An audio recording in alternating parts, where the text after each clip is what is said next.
Griffin the Griffin by BlackWing. Chapter 79. How do I sword? Death.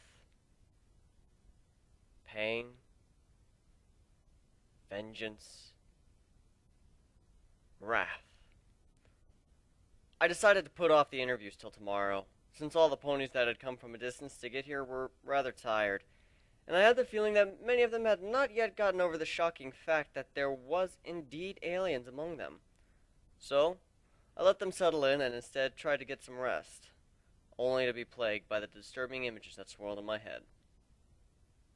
Stupid Celestia, I muttered under my breath as I awoke from yet again another nightmare. This has gone on long enough. Time to send her a message. Dear Princess Celestia, what the hell did you do to me? Ever since you went all psycho on the ship, I've been having nothing but nightmares when I close my eyes, and I can't remember them when I wake up. I don't know what you hope to accomplish by driving me crazy with these visions, but cut it out. It's not funny anymore. Sincerely, Griffin. With the letter sent, I decided to head downstairs to the mess hall to get something to eat. After all, I told Aoi that I'd meet him there for dinner. Attention crew. Make your way to the galley for the evening meal. Cable's voice came over the PA system just in time. As I ate my meal, I got to wondering, where the heck is Aoi? He said he'd be down for dinner, and the announcement went out, so where the heck is he? The rest of the crew, as well as the recent additions, are here. Oh well, I guess he misses out. I should still find him later. And find him I did. On the top deck, leaning next to the banister, looking out on the moon. And talking to himself?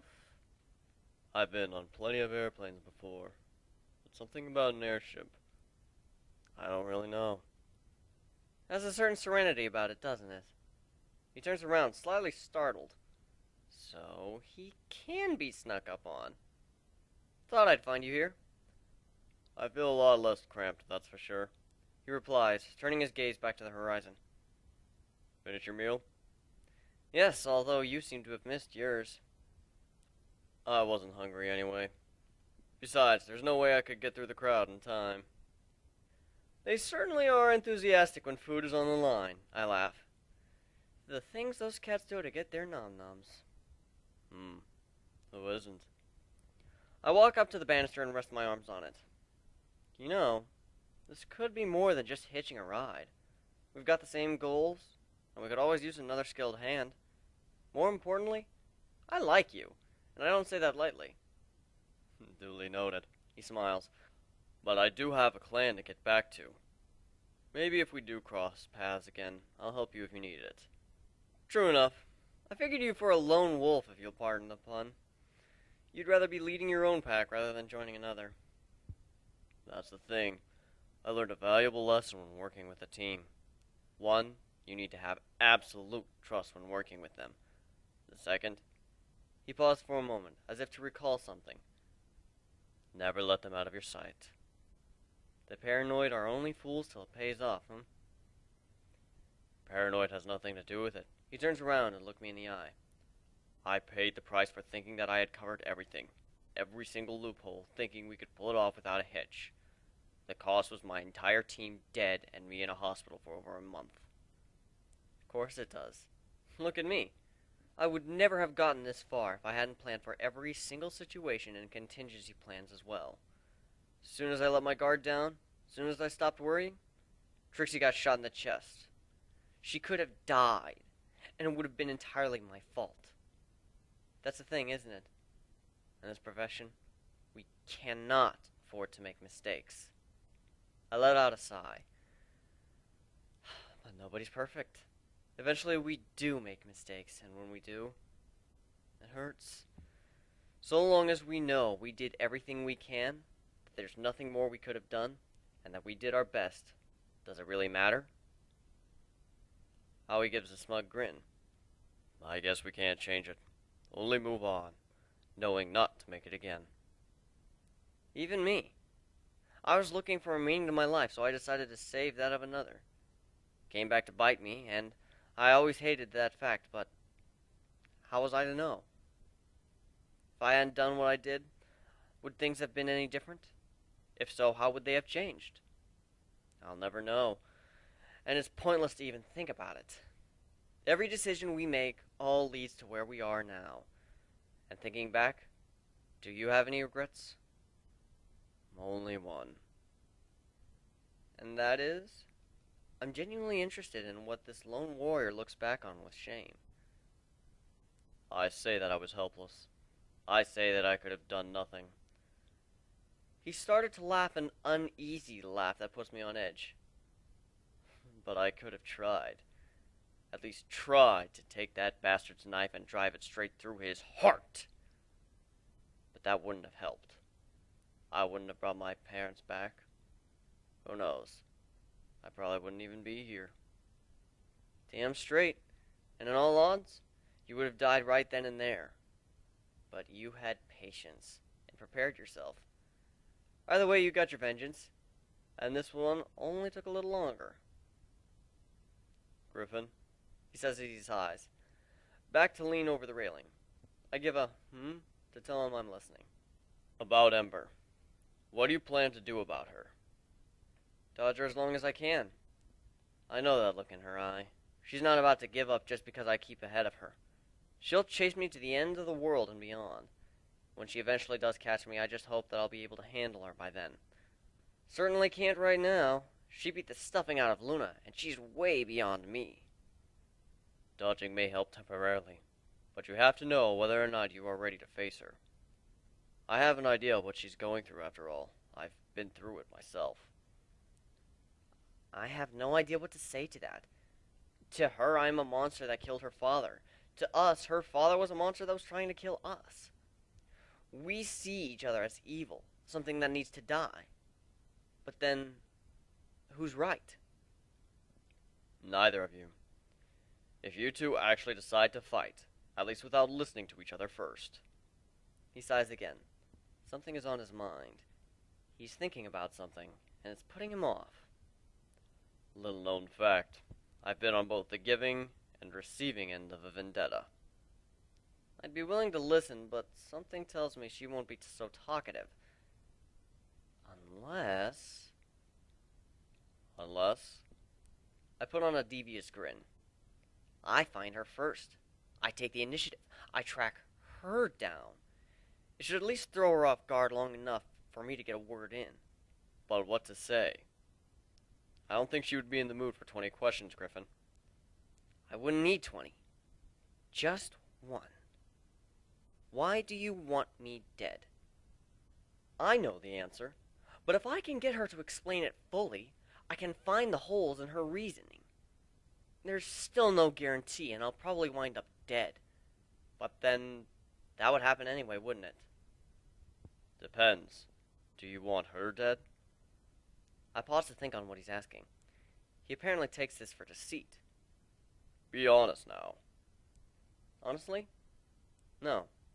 To me, she seems like a kid who's pissed off that her dad died. I mean, barring me since I happen to hate mine. Who wouldn't be? So of course she'll try to get revenge. And I'm not upset with her at all about that. If she tries to kill me, yeah, I'll have to fight back and try to do the same. But I don't want her dead. She's just another person who the game of life said, "Fuck you," and gave a bad hand. At my explanation, he seems at ease and gives a warm smile. And you have nothing to fear now. Congratulations. You just passed step 1 in dealing with the loose ends of your past. Worst case scenario, I die, go to Tartarus, and have a few words with the fates. Most of them being, I can swing my sword. Best case scenario, I gain a valuable ally to my cause. But I can't hope for too much. Wouldn't hurt to have another dragon on board, Aoi states. Of course. After all, they're just part of life as well. They do what they do because they don't want to starve. That's it, isn't it? Everyone's only looking out for themselves. The dragons don't want to starve. The diamond dogs don't want to starve or be eaten. And the griffins and ponies don't want to be enslaved or eaten. We're all just looking out for ourselves, and that's what let the rest of the world get into this situation. From what I can tell, even as an adolescent, she's far more powerful than most grown dragons. If I can get her, they could be made to listen to reason. And that makes this a whole new ball game. But that all hinges on her being willing to listen. Because she does want me dead, and she may just see me taking it as an attempt to snake out of it. If she was willing to apologize, something tells me she has a voice of reason. Aoi offers. And that is quite logical, except that she went berserk at the gala. She has a voice of reason, she just elects not to use it. She didn't seem too reasonable with Luna. I pulled a gem out of my pack and hold it before him. In furnace. I allow the flame to burn for just a few seconds, so he can get a good look. Extinguo. And then I snuff them and pant slightly. The fires of Tartarus. They burn using magic itself as fuel. As a dragon, magic is her lifeblood. It's lethal for any with magic in their veins. So basically, anyone on this world. But it'll be far more intense on dragons, unicorns, or alicorns due to their massive reserve. I'm restricting its use to anything princess level or higher. I haven't tested it as a human yet, but I don't really want to. The problem is, it takes a shitload of magic to use and maintain, and it spreads faster than a wildfire. So it would most likely kill me while I'm at it. After that tiny flame, I'm wiped. And I've actually got to hit something to pass it. And if I miss with it or run out of time, well, game over. Such is the price for power. He stares at his paw for a bit, while I look out at the clouds. A small storm off the starboard bow. Pegasus most likely set it up during the day, and then set it off overnight so they can clean it in the morning. That reminds me. I'll have to see about building my own version of Cloudsdale once I've got a sufficient land base to warrant having one. Right over the ocean, so it's not like there'll be a lack of water. And we can totally pull off the tornado thing. But I'll worry about that when I get there. Well, you might as well settle in. We're headed to Masonry, and it's not a long trip, but it would suck to spend it all out on the deck. I can't. There's still some things I need to find out. I can't shake the feeling that something's out there calling me. I'm gonna get some rest. I put off the interviews today so I could let them settle in and we could all sleep. Since I'm still recovering from the gala debacle and they traveled a long way just to get on board. I don't think the shock of seeing us for what we really are has worn off yet either. Of course. By the way, do you happen to have a pen and paper? Not on me. You'll find a room down in the hole with your name on it, and a deck fully stocked with crap like that. Thanks. With that, I headed back to my room where I found Gilda waiting for me, wearing a scowl. You know, you haven't been treating me very well these past few days. I've been getting anxious. Her frown turned into a smirk as her tail flicked and she shifted her wings. That lusty hen has really gotten needy lately. If I didn't know any better, I'd start to think she was just after me for my body. My extremely attractive body. Sorry about that. Haven't been myself. Well then, let me put your mind at ease for a while. She leaned in and nuzzled me, which is the Griffin version of a kiss since, no lips. I closed my eyes and laid back on the bed, knowing that I'll enjoy what's about to happen next. I awoke the next morning thoroughly refreshed with a scroll sitting on my end of the table. Must have burped it up last night. Yeah, I'll read it later. Gilda was wearing a calm smile on her face as she climbed out of bed. We were up before the rest of the crew, so we decided to head down for breakfast, before the announcement to avoid the rush. I find Aoi already sitting there. Well, well. Someone's up early for having such a late night. Gilda chided. In all likeliness, he hadn't gone to sleep in the first place. I'm not a stranger to insomnia, was his reply. I figured I'd get used to it with this goof, she elbowed me. Except then half the time he decides to sleep like a rock. Do all humans have such screwed up way of sleeping? Only when we're actually trying. Fair enough. She slumps herself in one of the pillows that are near the table for quadrupeds instead of the chairs, so that they don't hurt their backs basking in the afterglow of last night's activities. Aoi looked at her strangely for a few moments before shaking his head and getting back to his meal. Maria noticed us come in, and immediately began barking orders to the kitchen staff. Well, today's the day. Gotta get through chatting with all the newbies, and then I figure you and I could do some training, so I can learn how to use my sword properly. Letting them watch, of course. Then I teach them how to use fundamental magic. Might want to tell them to stand back. I'm not only teaching sword tricks, he pointed out. Of course, same here. Wouldn't want any non-combatants getting hurt. Well, you're all up early, Maria says as she walks up to the PA system and pulls down the microphone. Get your lazy asses up here, it's time for breakfast! She releases it, turns to us, and smiles shyly. Enjoy your meal. I swear, when she's around others she doesn't know or someplace new, she's the Griffin version of Fluttershy, but as soon as you put her in her own element, she becomes a drill sergeant. The meal she laid out before us was simple roasted sweet potatoes, along with some steamed salmon. Not exactly a breakfast food, but again, I was still trying to get my iron up. I may not have taken that much damage in the fight at the gala, but I've been bleeding out, and running around like mad while I did. I lost a lot of blood before I smartened up and found a doctor to pass out on. Smells delicious. I was about to dig in, but I remembered Aoi was there. Instead, I lowered my head for a moment, and thanks before proceeding. Once I was finished, I went to the training room and used the speaker system to tell Cable to make an announcement in 15 minutes for all the new recruits to get down there. Alright, listen up. I'll come and get you one at a time so we can chat and get to know each other a little better. The rest of you wait here while I give whoever I'm with the run-through. Once you've all had your turn, I'll begin classes on magic. No offense, but most of us are unicorns. We already know basic magic. Won't this be a waste of time?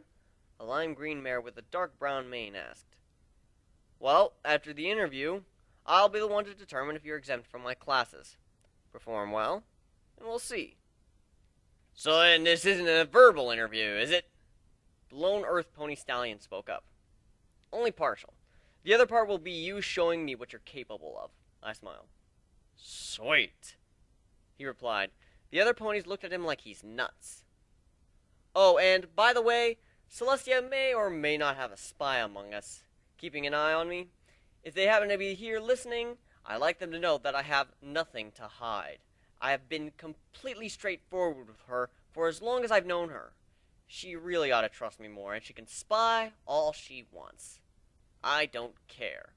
It's a waste of her time, and if she wants to know something, she can just ask me. So there. Anyway, with that done and over with, let's begin, shall we? Alright, first up is Starlight Wisp. Unicorn, mare, ocean blue coat, and algae green mane. Special skills, intangibility. Is that right? Yes, it is. Very well. Step forward. She did as I instructed, standing in the middle of the room. I picked up a bow as well as several arrows that had had their heads removed. If they struck, they would hurt but not injure. At most, they'd leave a bruise. Think fast!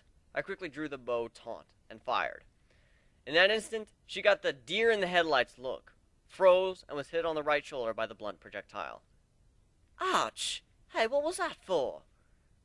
I thought you could turn intangible, so solid objects would pass right through you. Well, I can. Then why didn't you? Listen, you might not be fighting actively, then again you might. If you get attacked, which is possible, you'll need to know how to defend yourself. Train your reflexes so that instead of freezing up when faced with a threat, you'll cast the spell instead. But it takes longer than that to cast it. Well then, I suggest you figure out a way to speed it up. See you in magic training at 4 this afternoon. Next! The next pony was a white Pegasus with a poofy yellow mane and 3 pink balloons on her flank. Hi! My name's Surprise and I'm Cloudsdale's #1 party pony. Oh no. You wouldn't happen to be related to Pinkie Pie, would you? Who? I don't know that pony, but she sounds like lots and lots of fun. Yeah. You know what? Chief Morale Officer and Vegetarian Chef. Head down to the kitchen and meet Maria. She'll fill you in and act as your superior officer. Poor girl is gonna have her claws full with that one. At least she likes Pinky. Can't put her on the battlefield, though. That would just ruin the poor kid. Let her do what she's best at. Yay! It'll be so much fun making all those yummy treats and making every pony smile. Aye. Magic classes is 4. See you there. Next! And dusted trails, the Earth Pony said. I actually used to be an adventurer. Traveler, really. Till I ran into a pack of diamond dogs. Got out of it almost unscathed, except for the arrow in my... Don't even think of finishing that sentence. Show me what you got. 10 minutes later, a very sweaty and exhausted Griffin and Earth Pony walked out of the training room. Very good. You like the great swords too, huh? I never thought about using it like that. I'll see about getting you set up with one and some armor. Oh, you may want to head downstairs to the medical bay and ask Gearman to replace that knee of yours. You're gonna need to be in top shape. Welcome to the front lines, kid. Except that he's probably twice my age. You'll be training with me and the cats regularly, in addition to the magic classes every day at 4. Next! After 2 hours of interviews, they were finally done, and I had a fair idea of what each of them was capable of, as well as if they could handle themselves in a fight. I had worked up a bit of a sweat, so I headed out for a fly to cool off in a cloud. I returned to the ship, and find the wolf on deck, giving a speech to his packmates. I think it's about time for that training session. Hey, Howie, there you are. He only gives me a quick glare to tell me I'm interrupting before following through with what he was saying. And as always, things work best with a demonstration, along with hands-on experience. He takes out his sword and puts it on the ground, up against the wall. No personal weapons, please. Eol and Yubi, I can finally remember their names, but not which is which, look at each other before taking off the belts that held their weapons, laying them on deck. You too, Griffin. Aye. I removed my weapon and armor, placing them up against the wall. All my other stuff was in there too, vials, potions, and such, so there's not going to be any tricks up my sleeve. Aoi walks around, passing each of us a pebble, and taking one for himself, and then has us form a triangle around him. Nobody throws until my stone hits the ground. Are we clear? I get it. He's going to toss his up in the air, then we try to dodge as we throw ours. He holds the stone high above his head for a few seconds, before releasing it. All 3 of us ready to throw. 3, 2, 1. The stone hits the ground with a loud smack. The white one is the first to throw, and he has perfect aim, right for the wolf's eye. Aoi swipes with his hand, catching the stone mid-flight. He spins and deflects the other one's stone, headed for his shoulder, with the one in his hand, followed by tossing it at mine, making them collide in the air and drop. Impressive reflexes. I guess I'm next? I ask. If you'd like. I gather up the stones, and pass them to their owners, taking my place in the middle of a triangle, formed by the 3. Some of the ponies start watching from a distance. I slowly turn in a circle, letting my eyes rest on each of the 3 canines surrounding me, taking in each of them, judging them. Alright, the normal-looking one is the airsick one. His coordination will be off, and the white-furred one has pretty good aim, but not perfect. So Aoi is the one to look out for with his precision. Focus on dodging his while keeping an eye on the other 2. Problem is, it's a triangle. I can only see 2 at a time. Unless I leave it. Yeah. As soon as the stone hits the ground, I'll rush the sick one and vault over his head. He'll get off-put by it, screwing up his throw. I'll fake a landing after, coming down but using one flap to move myself back a bit more. That leaves Aoi. The rules are they don't throw till a rock hits the ground. Wait, who says I have to throw it straight up? I grin deviously at the wolf, having formed my plan. Everybody ready? They all nod. I turn to face the seasick one, and look over my shoulder at the other 2 periodically, bringing my arm up below me, but instead of throwing the stone up, I send it straight for Aoi's face. As soon as I let go, I jump towards the ill dog, pushing off the ground with my claws and flap, going over his head. The white one throws his stone, sending it straight for me. I grab the dog I just vaulted over and put him in the way of it, making it peg him on the shoulder. The one I just grabbed spins and throws, but a quick sidestep makes it miss by a wide margin. I drop to the ground, Owie's stone zinging over my head as I do, brushing my feathers in a narrow miss. Having dodged all 3 stones, I stand back up and look to Owie, only to feel a sharp pain on my forehead, followed by the wolf saying, "Headshot." Took a moment for me to realize what just happened. That clever bastard. Owie, you got me. Even if the others had hit me, you were the only one to throw your stone after mine hit the ground. Wasn't counting on you cheating like that and slinging it back at me as a distraction. Good move. You'd better get patched up. I may have hit you too hard. Sorry about that. He replies while smiling. What does he mean by that? I bring my hand to my forehead and rub it off a small splotch of blood that had appeared there, and lick it off my now red talon. Nah, it'll be fine on its own. Well, if you're sure about that, don't come and complain to me when you get an infection, he says while standing up and dusting off his paws. Given all the citrus I eat, I'm not at all surprised that I haven't caught so much as a cold since coming here. They look at me strangely. Hey, it's good for you and tastes damn good too. No way in hell I'll let there be a case of scurvy on my ship. Accepting my explanation, Owie walks over to the training weapon rack that he had brought out here and grabs a quarterstaff as well as a greatsword, both made out of wood.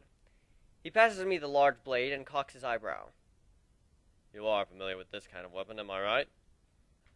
I grab the handle of the blade, having never used a training sword since before this morning with Dusty. Although this is a bit lighter than what I'm used to, it'll serve the purpose of us not killing each other. He nods and puts his katana back on, draws it, and cuts the staff in half, leaving a slightly sharp edge. He began swinging it in test, having just made it into a short sword. Uh-oh. Let me guess, he knows that I'm no good versus the small, quick ones. So that's exactly the type of weapon he's using. Well, I may get to try out Dusty's stance after all. Tell me, Griffin, are you familiar with kendo? This question interrupts my thoughts. Not beyond the basics. Mostly I evolved my own style by figuring out what works. You know, best techniques passed on by the survivors. I'm lucky enough to still be alive after something doesn't work to find something that does. I see your point. He takes a low stance, like a lunge with his makeshift blade down low as well. But how well can you evolve your style? I place the sword in front of me horizontally as a shield, with my eyes just over the edge. Let's find out. By now, the entire crew, including the new additions, had come up and were watching us on the deck a fair distance away. Izuko. I'm guessing that means go. He runs straight at me, closing the distance as he goes for a low slash. I drop the point of my blade, blocking it. He turns and sidesteps past him, moving his sword over my neck and jerking it forward. I lean back and just barely avoid getting decapitated, performing a backflip, then crouching low and charging. I try a short thrust with my blade, only for him to parry it, sliding his own over and smashing it over on my beak, followed by a kick to the chest, landing me on my back. He puts the point of his sword to my neck and taps his temple twice. I swing my sword from the right, making him block while I sweep his legs out, roll and dart away. He jumps to his feet again, and we both take a low stance once more. I stand and think for a moment before thrusting forward in another stab. He parries it again, making my blade become a flat wall between us. I move my left hand to the flat of the sword and push, bashing him right in the muzzle. He takes a step back to get some distance and avoid a horizontal slash that brings my sword back to stab position. I pull back and push forward with as much force as I can, and then let go of the sword. He jumps over it, clearly expecting me to still be holding on to it, completely off guard when I deliver a right haymaker straight to his nose, knocking him flat on his ass. He takes a breath before bringing his legs up, flipping over his back and releasing it, then smiling wide. Now you're getting it. He stands up straight and starts clapping, as does our audience. Let's see. Smaller weapon designed for getting past defenses? More like a long dagger. In terms of strike speed, so long as I held that thing, I wouldn't be able to hit you. You'd just parry every attack. The downside is bashing. There just isn't enough leverage in such a short blade to parry or block a good bash. Once I figured that out, Aoi smiles again. Normally, you don't smile when someone figures out your weakness. Now then, I wonder, I say, standing up on my hind legs, flapping my wings for support and balance. Go on. He seems interested in what I'm thinking of.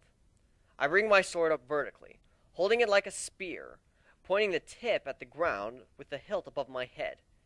Then I move my arm under it, draping it so it's over on a 45-degree angle. How would you deal with this kind of defense? This is what Dusty showed me in the training room. With my blade like this, it covers my entire front from attack. The only open point are my wings. Except that since he's using a shorter weapon, he wouldn't be able to reach them. With it like this, I can quickly stab at my enemy's legs, since using gravity to my advantage, use a quick bash to interrupt an attack, and then flap on my wings and pivot the sword using my arm as the fulcrum to do an uppercutting bash and throw the enemy off guard. Then I slide the blade forward again to either stab them in the stomach if they stand, or the neck if they fell to the ground. The downside is that I don't know when the opponent's attack is coming. I can only guess, because all I can see are my enemy's feet. Well, that's a theory anyways. A theory I'm hoping to test out. I always stand still for a few moments, trying to figure out a way past this. He stabs forward with his blade, only to be knocked off mine, which is held in a solid position. Horizontal or vertical attacks to both sides, neither getting through. I close the distance as I stab at his legs, making him jump backwards. I jump forwards to close the distance and bash again, catching his whole body with a strike. He steps back again, unsure of what to do. That's when his feet, my only guide to know where his attacks are coming from, disappear. I hear a clang on my sword. He dove at me? No, wait, not enough force behind the strike. There was no weight at all. He threw the sword! By then it's too late. He grabbed my hand at the top of my blade and twists it behind my back. He uses his weight to pull me over onto my back, as I feel it press against me. He pulls on my arm more and kicks off, sending me flying to the wall as my tangled wings can't get a gust under them and slow myself. Several ponies cringe at the sound. Luckily, he wasn't trying to kill me, or I would have been dead. Things are getting more dangerous, and that's precisely why I'm doing this. I need to keep up. Wait, when did I lose the lead? After the gala, suddenly I'm playing catch-up. Oh, fuck. I wasn't expecting that. I'll have to remember that next time I use that stance. You figured it out in, what, 4 seconds? You really are an assassin, aren't you? That helps. He laughs. That's the problem, ain't it? I'm just not built to deal with the quick ones. Then again, that's why I have this. I walk over to Hades and put my claw on it. Accelero. The glow vanishes and the whole world slows down. I release the sword and walk over to pick up my wooden sword once again, then speak in an extremely fast voice. Mr. Out of 3, ready to go! I dive at him again, this time leading with the hilt, aiming to put the rear end of the wooden blade in his stomach. I simultaneously use a left thrust with my palm, and hook with my right wing. Let's use stop 3 attacks at once! Aoi dodged, sliding on the ground and unsheathed his sword, knocking the blade upwards. Hoki no Kiba! Wait, that's his real sword! Oh shit, dodge! I quickly roll out of the way of his strike, corkscrewing and driving my right wing into his diaphragm, knocking him down, then back off. He slowly stands up, rubbing his neck. What the hell, Aoi? Wooden sword! I point the clearly non-lethal blade stump that he just countered with a potentially dead normal, totally deadly when magically infused slash. Sorry. Instinct. He thinks I'm gonna buy that? We were doing perfectly fine with the wooden ones. What the hell made him draw his cut a tablecloth in half without frying the fibers katana? Man, that attack was this close to cutting me in half. I emphasized my point by holding my claw up and putting the thumb talon together with the pointer. Well, I guess the point is, though, that it didn't. Still, I don't know what's going on in that head of yours, but you've been distracted since we left Canterlot. I can tell you got something on your mind.